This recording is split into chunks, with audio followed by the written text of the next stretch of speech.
गंजाम जिला सानखेमुंडी ब्लॉक पाटपुर गांधी छक निकट आंबगछ तले शोईथिबा अवस्था वज्रघात दुई जनकर मृत्यु घटी। सूचना अनुसार गतकाली अपराह्न 3टा समय वज्रपात सहित वर्षा होइतिला।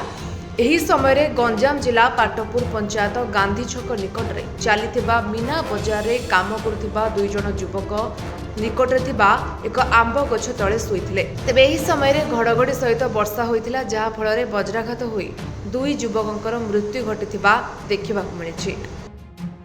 सूचना पाई पाटपुर पुलिस घटनास्थल में पहुंची 108 आंबुलांस को जोगाजोग करथिले एवं संगे संगे आंबुलांस आसी दुई जन को उद्धार करी दिगपहंडी स्वास्थ्य केन्द्र को पठाइथिले, किंतु डॉक्टर सेठारे तांकू मृत घोषणा करने सह शव व्यवच्छेद पर ब्रह्मपुर एमकेसीजी को पठाई देथिबा सूचना मिली।